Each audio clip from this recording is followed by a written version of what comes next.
मम्मा दादी रो क्यों रही हैं? और ये क्या है वृद्धाश्रम?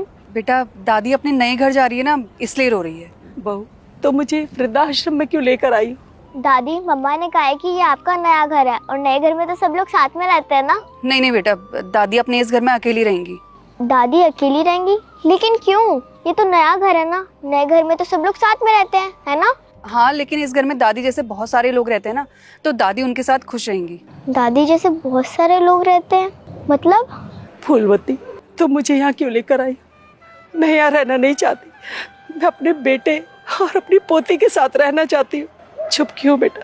जवाब दो, बोलो भी। मम्मी जी, मैंने कहा ना, आप हमारे साथ रह के क्या करेंगी? वैसे भी आपके जैसे बहुत सारे लोग रहते हैं यहाँ, उनके साथ आप खुश रहेंगी। मुझे किसी के साथ नहीं रहना, मुझे अपनी पोती के साथ रहना है, अपने परिवार के साथ। मैं कैसे समझाऊं आपको? और वैसे भी सोसाइटी में आपके जैसे लोग बिल्कुल नहीं है अब।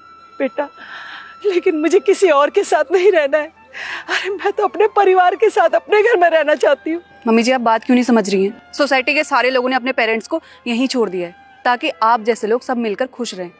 और क्या करेंगी हमारे साथ रह के? हमने तो नई काम वाली भी रख ली है और वो घर के सारे काम कर देगी। बहू, तुम जो कहोगी मैं सब करूंगी, जो काम भी कहोगी ना मैं करूंगी, पर मुझे यहाँ अकेला मत छोड़ो बेटा, मैं अकेली पड़ जाऊंगी। मम्मी जी, अकेले कैसे पड़ जाएंगे आप? मैंने कहा ना, यहाँ आप जैसे बहुत सारे लोग रहते हैं। अपना ज्यादा दिमाग खराब मत करो मेरा। ये बैग पकड़ो और चलो मेरे साथ। ऐसा मत करो बेटा, मैं तुम्हारे आगे हाथ जोड़ती हूँ। कितनी एक्टिंग करती है ना आप। मम्मी जी, ये फैसला मेरा आखिरी फैसला है। आप हमारे साथ बिल्कुल नहीं रह सकती और आपको किसी भी चीज की कमी नहीं होने वाली यहाँ।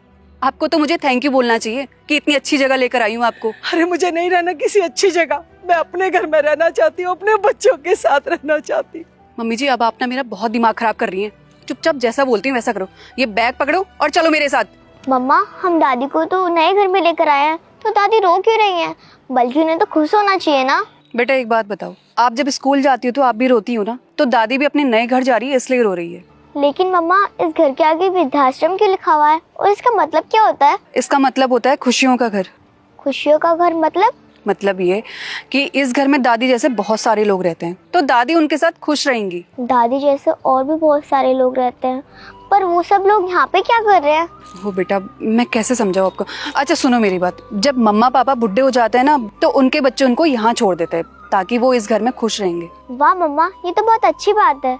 लेकिन दादी रो क्यों रही हैं? दादी आप बिल्कुल भी मत रोइए, मम्मा ने मुझे सब कुछ बता दिया है। जब मैं भी बड़ी हो जाऊंगी ना, मैं भी मम्मा पापा को आपके पास छोड़ दूंगी, फिर आप सब लोग ना खुश रहना। नहीं नहीं लता, आप ऐसा क्यों बोल रही हो? हम तो अपने घर में रहेंगे। लेकिन मम्मा ये तो खुशियों का घर है ना, खुशियों के घर में तो सब लोग रहना चाहते हैं। हाँ बेटा, लेकिन हमारे पास हमारा घर है ना, हम अपने घर में रहेंगे। पर मम्मा, मैंने बोला ना एक बार, कुछ ज्यादा नहीं बोलने लगी तुम आजकल मेरे सामने। क्या हुआ बहू? मेरी पोती तुमसे कुछ पूछ रही है, जवाब दो उसको। जब तुम बूढ़ी हो जाओगी और ये तुम्हें यहाँ छोड़ने आएगी तो तुम यहाँ रहना क्यों नहीं चाहती? हाँ मम्मा बोलिए, ये भी तो एक खुशियों का घर ही है ना। जब आप दादी को यहाँ पर छोड़ रही हो तो आप यहाँ पर क्यों नहीं रहना चाहती? दादी के लिए आप इतना अच्छा सोच रही हो, मैं भी तो आपके लिए इतना अच्छा सोच रही हूँ ना। बोलिए ना मम्मा कुछ। अब तुम्हारी मम्मा कुछ नहीं बोलेगी क्योंकि अब इनके पास बोलने के लिए शब्द नहीं है। नहीं, ऐसा कुछ भी नहीं है। और बेटा हम अपने घर में रहेंगे। और आप ना मेरी बेटी का ज्यादा ब्रेन वॉश मत करो। नहीं मम्मा, मुझे बताओ, आप भी तो एक ना एक दिन बूढ़े होगे ना। आप दादी को यहाँ छोड़ दो तो मैं आपको यहाँ पे क्यों नहीं छोड़ूं? बोलो मम्मा। बहुत बदतमीज हो गई हो तुम आजकल। कुछ ज्यादा ही सवाल जवाब नहीं कर रही हो अपनी मम्मी के सामने। आने दो तुम्हारे पापा को, तुम्हारे पापा के सामने ना सारी शिकायत करूंगी तुम्हारी आज। दीदी ये वृद्धाश्रम क्या होता है? खुशियों का घर होता है ना? खुशियों का घर? ये किसने कहा आपसे? मेरी मम्मी ने कहा है कि ये खुशियों का घर होता है। नहीं, ये खुशियों का घर नहीं होता, ये दुखों का घर होता है। दुखों का घर? हाँ, जब बच्चे माँ बाप को घर से निकाल देते हैं तो उनको यहाँ रखा जाता है, फिर उनको अपनी पूरी जिंदगी यहीं रहना पड़ता है, अकेले, अपनों से दूर, बेबस, बेसहारा। क्या जब बच्चे अपने माता पिता को घर से निकाल देते हैं तब वो लोग यहाँ पर रहते हैं? हाँ। इसका मतलब मम्मी ने मेरे से झूठ बोला। मम्मा आपने मेरे से झूठ क्यों बोला?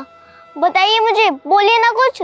नहीं बेटा, अब तुम्हारी मम्मा कुछ नहीं बोलेगी क्योंकि अब सारी सच्चाई तुम्हारे सामने आ चुकी। और वैसे भी ये तो अब हर घर की कहानी है।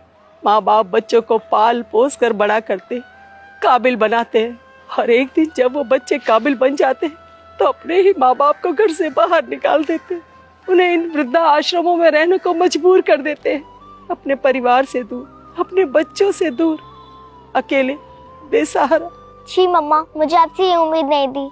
मेरे को लगा कि आप इस दुनिया की बेस्ट मम्मा हो, लेकिन आप तो बहुत गंदी मम्मा हो। नहीं बेटा, आप ये क्या बोल रहे हो? नहीं मम्मा, मुझे बेटी मत बोलिए, मैं आपकी बेटी नहीं हूँ। मैं दादी के साथ रहूंगी अब से। बेटा आप ये क्या बोल रहे हो? आप दादी के साथ कैसे रहोगे? क्यों, मैं नहीं रह सकती दादी के साथ? दादी ने पापा को पाल पोस के इतना बड़ा किया है, मुझे भी कर लेंगी। और वैसे भी मैं आपके साथ रहूंगी तो आपकी जैसी बन जाऊंगी। मम्मा मुझे आप जैसा नहीं बनना है, क्योंकि आप बहुत बुरे हो। मुझे दादी जैसा बनना है। दादी बहुत अच्छी हैं।